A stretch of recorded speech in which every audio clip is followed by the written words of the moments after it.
Hello everyone, আজকে তোমাদের সাথে একটা গোটা দিন শেয়ার করব। তো চলো ভিডিওটা দেখতে থাকো। তো সেদিন ছিল রবিবার, রাহুলের ছুটি।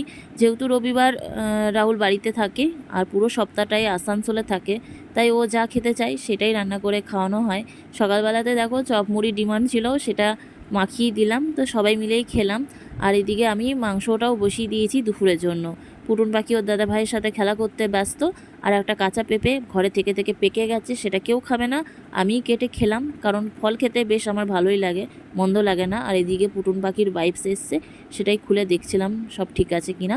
তারপরে তো রান্নাবান্না কমপ্লিট করে এই যে পুটুন পাখিকে খাওয়াতে বসেছি। ওকে খাওয়ানো মানে যুদ্ধ, যাই বলি তোমাদের সাথে, সত্যিই বলি, বাচ্চাকে খাওয়ানো একটা যুদ্ধই।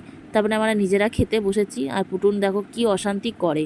আর খেতে খেতে একটা মুভি দেখছিলাম, সেটা হচ্ছে কাবুলিওয়ালা, মিঠুন চক্রবর্তীর দারুণ মুভিটা। বিকালবেলা একটু রেডি হয়ে বেরোনোর প্ল্যান ছিল, তো কোথায় গিয়েছিলাম পরের পার্টে তোমাদের সাথে শেয়ার করব।